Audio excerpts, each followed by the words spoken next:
Mais qu'est-il arrivé à Maëva Guénam? Où est-elle? Actuellement, beaucoup de questions se posent sur l'ancienne candidate de télé-réalité, l'influenceuse Maëva Guénam, qui, depuis quelques temps maintenant, ne donne plus trop de nouvelles. C'est d'ailleurs très étrange parce que, rappelez-vous, avant, il y a quelques mois en arrière, toutes les semaines, il y avait au moins une nouvelle dinguerie sur Maëva Guénam.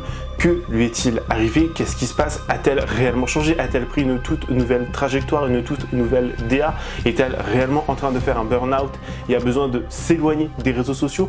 On va revenir sur ça aujourd'hui, donc écoutez, si vous êtes intéressés, continuez à regarder. Salut tout le monde, c'est Chris.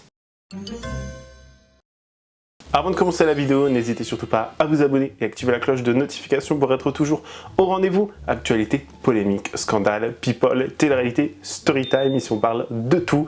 Et n'hésitez pas à faire un tour en barre d'infos si vous souhaitez davantage soutenir la chaîne. Merci beaucoup.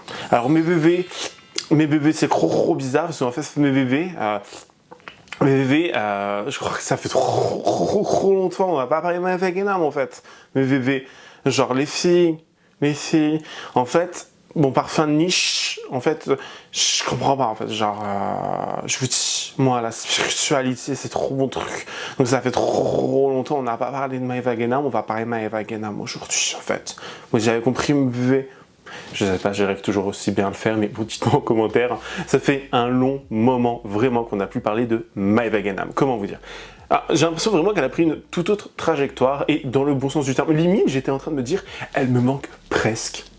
Voilà, je ne sais pas comment vous expliquer, je me suis dit, mais où est-ce qu'elle est? Qu'est-ce qu'elle devient? La dernière vidéo en date sur Maëva Guénam, je ne sais même plus c'est laquelle. Attendez, sur ma chaîne, je vais regarder laquelle vidéo sur Maëva Guénam, enfin c'était quoi le sujet? Je pourrais même pas vous dire tellement en fait, pour moi, je sais même plus. Ça fait des mois vraiment, est-ce que...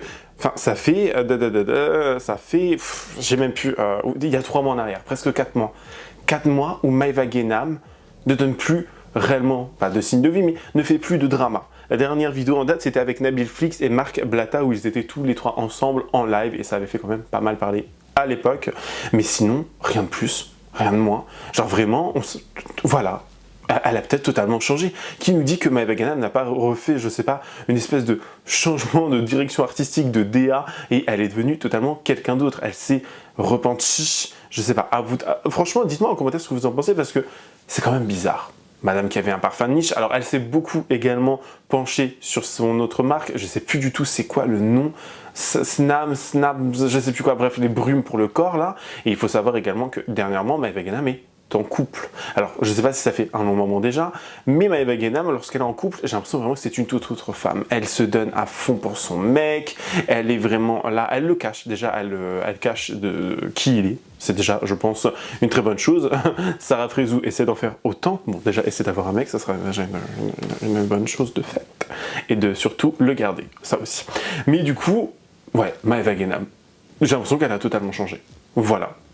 On pourrait limite s'arrêter là, mais on va d'ailleurs parler de la fameuse interview qu'elle a donnée chez Laura Lempicka. Vous allez voir, il y a eu pas mal de révélations qui ont été faites et elle nous parle de sujets qui sont quand même importants, notre petite minette nationale. Écoutez, on va écouter ça ensemble. Je vous invite bien évidemment à aller voir l'intégralité de l'interview sur la chaîne de Laura Lempicka dans un premier temps, mais elle va ici lui poser quelques questions, je trouve, très pertinentes. Alors déjà, en plus de ça, il me semble que Laura et Maëva Guénam ne s'entendaient pas trop à l'époque, et elle va notamment commencer par des questions du type comment te voyais-tu il y a 5 ans? Qu'est-ce que tu faisais d'après toi il y a 5 ans? Comment te voyais-tu? Machin, machin. Et voici ce que Maëva Guénam avait à dire. Quelle vision tu as de toi il y a par exemple 5 ans? Il y a 5 ans, je pense que j'étais pas moi-même. Je pense que je me suis perdue dans l'engrenage de la notoriété. Je pense que j'étais complètement égarée. Je pense que je m'en suis voulu parce que je sais qu'il y a beaucoup de personnes qui sont fans et qui me copient, tu vois. Et je m'en suis voulu d'avoir reflété cette image-là. Et je pense que c'est parce que j'étais jeune et que tout est arrivé d'un coup. Et je suis contente aujourd'hui d'avoir changé. Oui, et ça se voit aussi. J'aimais pas l'image que je reflétais avant. Et t'as plus du tout la même image. Ouais, je suis très contente, mais j'aimais pas. C'était pas toi en fait, non. Tout simplement. Non. Donc là, c'est une nouvelle toi, c'est ouais, vraiment là, je me sens en accord avec moi-même et je me sens beaucoup mieux comme ça. Et tu te vois où dans 5 ans? Dans 5 ans, je me vois toujours à Dubaï. Moi aussi, Voilà. on sera là. Mariée, avec un enfant. Et j'aurais développé Snam et Plein de business. voilà, et plein de Et business. c'est tout ce qu'on te souhaite. Merci. Et je te remercie d'être De venu sur ce podcast entre nous, d'avoir été comme d'habitude fidèle à toi-même et surtout très franche. Et je te souhaite le meilleur. Moi aussi. Ce qui est très intéressant aussi, c'est qu'elles vont faire une espèce de parallèle avec ce que je disais un peu plus auparavant, c'est que on n'entend plus parler de Maëva Guénam. Elle ne lance plus de pique aux gens, elle n'est plus dans les dramas pour le moment, ça peut toujours revenir, mais c'est une très bonne chose. Vous voyez, j'ai l'impression que vraiment, elle a totalement changé, et même Laura va lui dire, et Maëva Guénam va dire, c'est vrai que je me suis retiré de tous ces dramas, de toutes ces choses, et j'arrête de lancer des piques. Et je trouve que honnêtement, il y a vraiment un travail qui a été fait. Peut-être que je me trompe, vraiment, peut-être que je suis hyper naïf. C'est vrai que Maëva Guénam, j'ai quand même cassé pas mal de sucre sur le dos dans le passé, mais là vraiment j'ai l'impression qu'elle a changé, genre j'ai envie d'y croire. Vous voyez, on va rester positif aujourd'hui quand même dans cette petite vidéo. J'ai envie d'y croire. Voici ce qu'elle avait à dire. Moi, ce que je trouve ce qui est bien aussi, c'est que j'ai l'impression que tu as fait vraiment une grosse rétrospective sur toi-même, genre en mode tu calcules plus rien, t'es focus sur toi, sur ta spiritualité, tes énergies, ton business, c'est ça. Ta vie, quoi. C'est ça, sur moi. Là, et il y a plus de je prends mon téléphone et je rentre dans les gens. Non, j'ai arrêté. Et oui, je pense à moi, je pense à ma vie et je prends du temps pour moi. C'est important. Ouais, mais ça se voit, ça se ressent en tout cas. Vraiment. Ouf. Je suis tellement contente de l'avoir comme ça. Merci, non, ma mais chérie. c'est vrai, parce qu'à un moment donné, je te dis la vérité, même de loin, on n'a pas été proches ces dernières années, mais ce que je veux dire, c'est que tu me faisais de la peine, tu vois, je t'ai toujours envoyé des messages à des moments où t'étais pas bien. Je me suis dit, putain, t'as toujours pris des nouvelles. Ouais, et tout. toujours. Ouais. Je me dis, la pauvre, quand même, elle ramasse, quoi, tu vois. Ouais. Non, ça n'a pas été facile, mais aujourd'hui, je me suis bien entourée, et j'ai rencontré de bonnes personnes et je me sens mieux comme ça. En tout cas, c'est une nouvelle Maëva. Une nouvelle Maëva changée, qui dit non à la télé. Il n'a plus rien à apporter d'ailleurs. Ouais. En tout cas, c'est une nouvelle Maëva. Une nouvelle Maëva changée, qui dit non à la télé. Il n'a plus rien à apporter d'ailleurs. Ouais. De toute façon, non, ça me dit plus rien. Je pense que j'ai assez donné et je suis très bien moi sur mes réseaux. T'es pas trop bien toi sur tes réseaux? Je suis bien sur mes réseaux. Bien, tu fais des recettes aussi. J'ai vu la dernière fois. D'ailleurs, pendant le Ramadan, tu m'as pas invité, mais la prochaine. Pour l'année prochaine, j'aimerais bien manger, s'il te plaît. Non, parce que ça avait l'air très très bon. Je sais aussi que t'es vachement proche de tes abonnés, c'est-à-dire que tu donnes beaucoup de conseils. Tu te livres beaucoup. C'est quelque chose pour toi qui est important, je pense, d'avoir cette connexion avec tes abonnés. Ça, de me sentir proche de. Ouais, c'est important parce que tout ce qui m'arrive, c'est grâce à eux. Et pour moi, c'est important de garder ce lien. Tu sais, je leur parle en privé et tout. Hein. Ah ouais? Ouais. Alors foncez sur le Snapchat de Maëva. Elle va vous répondre en privé. Ils me demandent des conseils et tout, je leur réponds. Des concepts de couple, genre? Ouais, de couple, sur leur vie, D'accord. sur mon changement, sur. Ouais, ton changement qui est très beau en tout cas. Merci, et une belle évolution. Quelle vision tu as de toi il y a par exemple 5 ans? Il y a 5 ans, je pense que j'étais pas moi-même. Je pense que je me suis perdue dans l'engrenage de la notoriété. J'ai été connue très très jeune. J'ai commencé la télé jeune et j'ai gagné de l'argent très très jeune. Et à un moment donné, je pense que je me suis perdue. Et je savais plus qui j'étais. Et en fait, à un moment donné, j'ai fait une dépression. Ouais, ça s'est vu, ça. Ouais. Et j'étais malheureuse.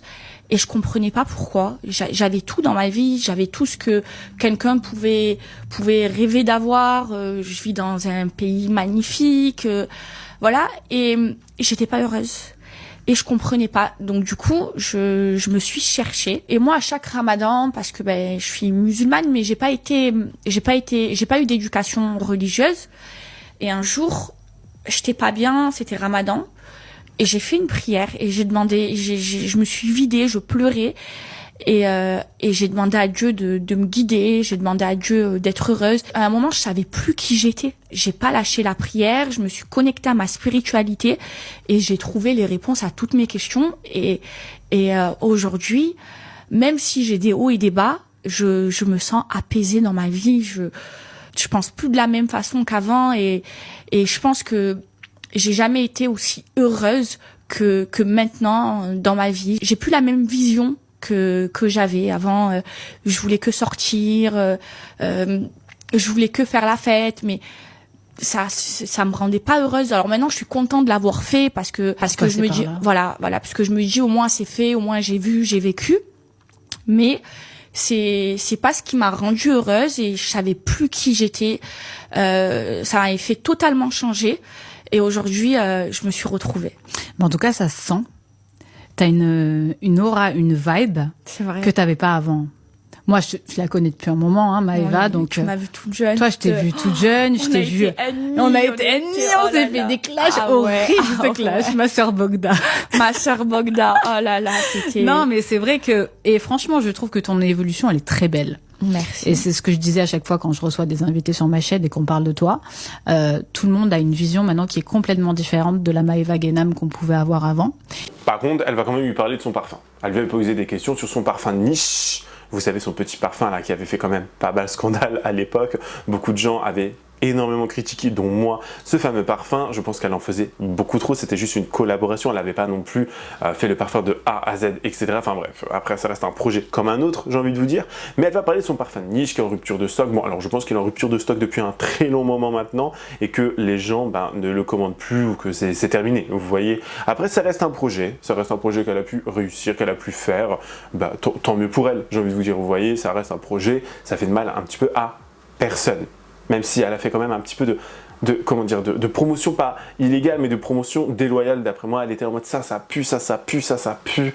Les grandes marques comme ça pue, c'est beaucoup trop cher. Moi, le mien, il est moins cher, il est beaucoup mieux, machin. Et surtout, le prix qui avait choqué quand même pas mal de monde. Regardez. Ton parfum d'ailleurs. Et mon parfum, là, il est en rupture de stock. Ah, pour les gens qui ont critiqué ce parfum qui, soi-disant, à un moment donné, était trop cher, n'est-ce pas? Mais c'est un parfum de niche. C'est un parfum de niche. Attends, moi les parfums de niche que j'achète, je les paye 400 €. Je sais, chérie, mais en fait, tu vois, les gens dans leur tête, le parfum de niche, pour eux, ils voient pas ça. Ils voient le parfum de. Oui, mais en fait, j'aurais pu faire un parfum et le vendre 50 €, un parfum normal. Sûr. Mais un parfum de niche, c'est un parfum super concentré. C'est premium, c'est très cher. Rien que la matière première et tout ça. La matière première, elle coûte très cher. Et vraiment, je me suis adaptée. J'ai été vraiment pour du parfum de niche, 200 €, c'est pas cher. Mais là, il y a un réassort et on a écouté les critiques et du coup, ça va bientôt ressortir. Au niveau du marketing, tu t'es donné beaucoup de mal. Ouais. Paris. Ouais. Mais là, j'ai une équipe. T'as fait un vrai événement à Paris. Ouais, j'avais fait un vrai événement, mais j'avais une grosse équipe derrière moi. En fait, mon parfum c'est Rouge Rogue et c'est une grosse marque de parfum qui s'est lancée. Black Ants, et ils m'ont fait mon parfum, donc c'était une grosse équipe de marketing. Donc j'ai travaillé sur l'odeur du parfum parce que je suis une fan de parfums de niche. Pour mon parfum, j'ai été encadrée par une grosse équipe et Snam, c'est moi qui l'ai monté. D'accord, ok. Ouais, c'était mes idées. De A à Z, c'est toi. De A à Z, ouais, la DA, donc c'est vraiment du boulot derrière. Ouais, c'était du boulot. J'étais beaucoup moins présente sur les réseaux, les gens ils comprenaient pas. Mais c'est beaucoup de travail, beaucoup de stress, beaucoup de pression. Ce que j'ai trouvé assez intéressant, c'est que là, il va y avoir un vrai échange, un échange humain d'après moi. C'est que Laura et Maëva Guénam, elles vont vraiment parler de leur vision de la télé-réalité, de ce que ça peut faire subir le monde de l'influence, comment ça se passe dans la télé, pourquoi elles ne font plus de télé, vraiment, et le fait que ça attaque énormément sur le quotidien, que ça te bouffe, des fois ton moral, que tu finis en larmes dans ta chambre, etc. Et je trouve que c'est assez intéressant. Alors on le sait, on sait que l'univers de la télé-réalité, ce n'est pas non plus quelque chose d'hyper, comment on pourrait expliquer, quelque chose d'hyper gentil. Hein. On le sait que l'audimat doit être respecté, donc ils vont tout faire pour qu'il y ait des scènes de clash, qu'il y ait ci, qu'il y ait ça, mais en plus de cela, forcément, les retombées après, les gens, comment ils vous voient, les critiques des gens, parce que des fois, il y a des gens, ils vous adorent à la télé, et juste après, ils vont sur les réseaux, ils vous critiquent. Les gens, en fait, ils aiment trop le sang. Les gens, ils ont trop la niaque. Les téléspectateurs, il y a des gens sur les réseaux sociaux, ils aiment trop vous embrouiller, juste comme ça, pour s'occuper. Et je trouve que c'est tellement, honnêtement, on va dire les termes, pathétique, vraiment. Parce que moi, j'ai déjà vu des embrouilles, quand j'étais dedans ou non, ou des embrouilles extérieures. J'ai vu des gens aller à gauche dire ci, et aller à droite vers l'autre parti, pour créer encore plus de zizanie, pour créer encore plus de problèmes. Il y a des gens, vraiment, ils adorent ça. Ils adorent aller voir d'autres gens pour créer des problèmes. Et franchement, je trouve que c'est quand même pitoyable. Voilà, on va dire les termes aujourd'hui, c'est pitoyable. Bref, voyons ensemble la vision de Maëva et de Laura concernant l'influence et surtout les retombées et comment elles se sentent aujourd'hui. Souvent, tu vois, c'est ça que ça revient. Les gens, ils disent, ouais, mais je comprends pas, c'est génial, leur milieu. Ne pensez pas que le milieu de tout ce qui est influence, télé-réalité, c'est quelque chose de super, parce que les dessous, c'est très compliqué. C'est vrai. Déjà, il y a les réseaux, mais il y a aussi les critiques, l'animosité que vous pouvez avoir avec certaines personnes. Les gens, ils sont faux. Moi, je te dis la vérité, les gens des réseaux, la moitié, je peux pas. Et c'est ce qu'on disait juste avant. Franchement, tout transparent. C'est des gens, ils sont hypocrites, c'est des gens qui, c'est que par intérêt, s'ils vont pas te voir, et ça t'est arrivé à toi aussi, on en a parlé. En fait, ils t'utilisent. Mais je pense que toi et moi, on a beaucoup de points en commun, parce que t'es une femme forte. Et en fait, les gens, ils ont l'impression que rien t'atteint. Rien t'atteint. Et mais comme c'est tout le contraire, nous. Ouais, et comme nous, on le montre pas parce que voilà, on veut montrer qu'on est forte. Ben au final, quand tu te retrouves le soir, je suis sûre qu'il y avait des fois où tu étais pas bien, alors que sur les réseaux, tu souriais et tu étais vraiment mal. C'est absolument ça. C'est-à-dire que moi, il y a eu des fois où je me suis retrouvée toute seule chez moi, avec mon fils qui dormait, et je pleurais en silence, tu vois. Parce que je ne voulais pas qu'il ressente quoi que ce soit, etc., etc. Mais que moi, il y a eu des fois où je me suis retrouvée toute seule chez moi, avec mon fils qui dormait, et je pleurais en silence, tu vois. Parce que je ne voulais pas qu'il ressente quoi que ce soit, etc., etc. Mais c'est un peu pareil que toi. Moi, il y a des moments donnés où je me suis retrouvée hyper seule. Mais c'est pas. Et les gens ne le voient pas. Non. Tu le montrais pas. Et tu le montres pas. Et encore, moi, je trouve que je le montre plus que toi. C'est ce que j'allais te dire. Quand ça va pas. C'est ça. Et toi, ça doit être encore plus dur parce que tu gardes vraiment tout en toi. Et moi, les gens, ils pensent que j'ai une cœur de pierre, je pense. Alors que non. Tu vois? Moi qui te connais personnellement, non, t'as un bon cœur, mais c'est l'image. Ouais, mais c'est parce que tu montres rien. Mais j'ai peur qu'on l'utilise. Comme tu vois, les gens, ils ont utilisé pour te faire de la peine. C'est vrai. Tu vois? C'est vrai. C'est un peu ça, moi. Mais c'est bien. Ouais, mais c'est bien à un moment donné de dire, ça arrive d'avoir des périodes où ça va. Et ça arrive d'avoir des périodes où ça va pas.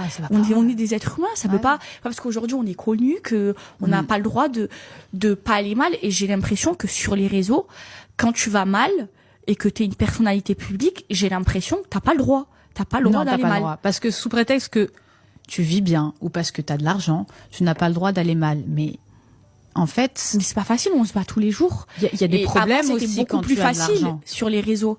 C'est pas facile aujourd'hui. Non. On n'est pas à la période du premier confinement, donc c'est pas facile. On se bat et on est des femmes seules et c'est encore plus dur. Ouais, surtout toi, aujourd'hui, tu te bats pas que pour toi. Non, moi je me bats pour mon gosse. Fils, surtout. Mais au moins ça te donne. Je pense que ton fils est ta force aujourd'hui. Oui, complètement. Mais du coup, dernièrement, Maëva Guénam, elle a mis quelques stories sur Snapchat qui ont pas mal choqué de gens. Elle a mis 2-3 stories, des stories déjà beaucoup trop bien écrites. On va quand même se dire les termes. Les gens d'ailleurs se sont moqués d'elle sur Twitter en disant que c'était ChatGPT qui avait fait ces stories. On va les lire ensemble et vous allez voir que pour pas mal de personnes, elle fait un burn-out, mais également pour pas mal d'autres personnes, elle serait en réalité derrière les barreaux. Maëva Guénam serait en tôle. Alors je ne sais pas d'où ça sort, je ne sais pas de quoi il parle. Est-ce que Maëva Guénam est en tôle, genre à Dubaï, en France ou quoi, ou qu'est-ce? On sait qu'il y avait eu des signalements de faits de la part de son ancienne copine de sa dernière COPS, Magali Berda et d'autres personnes. On sait qu'elle avait été entendue une fois, qu'elle avait été interdite de quitter le territoire. Enfin, il y avait quelques rumeurs, vous voyez. Donc, est-ce qu'elle ne serait pas réellement, en fait, derrière les barreaux? On peut être amené à se poser la question quand même. Vous voyez, pas pour se moquer ou quoi, ou qu'est-ce, mais pour se poser réellement la question. Donc voici ce qu'elle avait dit. Depuis plusieurs semaines, je m'éteins lentement, silencieusement. Et vous l'avez peut-être vu, senti, deviné. Je n'arrivais plus à me snapper. Moi qui snappais tous les jours, sans exception, moi qui a partagé ma vie avec vous chaque jour depuis 7 ans. Snapper, c'était un plaisir, c'était naturel, vital presque. Je ne me forçais jamais, j'aimais ça profondément, mais un jour, j'ai ouvert l'appli et plus rien. Plus d'envie, plus de force, plus de moi. J'ai commencé à sentir que quelque chose n'allait pas. Puis tout est allé très vite. Mon corps m'a lâché. Ma tête a crié « stop ». Je n'arrivais plus à sortir, plus à me lever. Je restais dans mon lit, les volets fermés, le cœur en vrac. Je suis entourée, mais je me sens seule. Je suis vivante, mais à l'intérieur, je suis vide. Rien ne me fait plaisir, même pas ce que j'aime, j'aimais le plus. Même pas snapper. J'ai fait un burn-out. Un vrai. Pas un mot à la mode, pas une excuse, un effondrement physique, mental, émotionnel. J'ai eu des idées noires, des pensées que je ne pensais jamais connaître un jour. Je n'en parle pas pour faire peur, ni pour choquer, mais parce que c'est la réalité, ma réalité. Trop de gens pensent que derrière un sourire, tout va bien. Mais il y a des douleurs qu'on ne snappe pas, des silences qui crient plus fort que des mots, et une santé mentale qu'on oublie jusqu'à ce qu'elle s'effondre. Pendant ces temps, je me suis donné sans pause, sans jamais vraiment m'écouter. Et aujourd'hui, c'est mon corps qui a parlé à ma place. Il me dit stop, assez. Alors j'ai tout coupé. Pour suivre, pour me retrouver, pour survivre, pour me retrouver, pour pleurer, pour guérir. Je n'écris pas ça je n'écris pas ça pour faire mon retour. Je ne sais même pas si je suis prête, mais j'écris ça pour que vous sachiez, pour que vous compreniez que personne n'est à l'abri, pas même ce qui brille à l'écran. Prenez soin de votre santé mentale, prenez soin de vous vraiment. Et si vous sentez que vous n'arrivez plus à faire ce que vous aimez, écoutez ce signal, c'est votre âme qui vous parle. Merci à ceux qui ont su lire dans mon silence, je ne vous oublie pas jamais. Bon, effectivement, on va pas se mentir, on sait tous et toutes que ce n'est pas forcément Maëva Guénam qui a écrit cela. Peut-être qu'elle a fait, je sais pas, une esquisse, une étoffe un petit peu des premières stories, et après ChatGPT lui a dit tiens, écris ça, mets ça, mets ça. Parce que honnêtement, on sait que c'est pas Maëva Guénam qui écrit comme ça. Alors, on ne dit pas qu'elle est bête ou quoi, bien évidemment, mais il y a beaucoup trop de mots, vous voyez, il y a beaucoup trop de sensibilité presque, j'ai envie de dire. Alors que Maëva Guénam, des fois, ça va, vous voyez, direct, au point. On se comprend.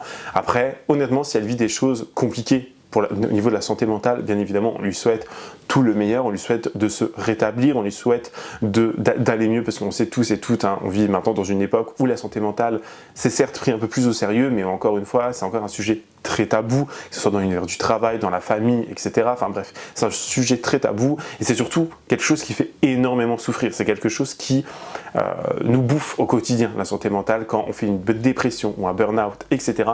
C'est quelque chose réellement qui peut nous faire penser au pire et nous pousser à faire des actes vraiment irréparables. Vous voyez ce que je veux dire? Je pense qu'on ne va pas forcément non plus rentrer dans le sujet tel quel, mais honnêtement, je trouve que c'est très important d'en parler, parce que même s'il s'agit de Maëva Guénam, même si voilà, elle a fait des conneries, même si on la déteste ou on l'aime pas ou quoi, même si elle a fait voilà, des dingueries dans le passé et elle a été souvent dans des dramas, on ne peut pas lui souhaiter le mal, vous voyez, on ne peut pas lui dire ok, tu mérites ce qui t'arrive, le karma, le retour de bâton, machin. Je pense que c'est surtout qu'elle est en train peut-être de mûrir, si ce sont ses vrais mots et son réel ressenti là dans ses stories, elle est peut-être en train de mûrir et de se dire ok, j'ai plus besoin de ça, j'ai besoin d'avancer, j'ai besoin de ci, j'ai besoin de ça. Et honnêtement, c'est une très bonne chose et encore heureux, Dieu merci qu'elle puisse en fait se sentir avancée.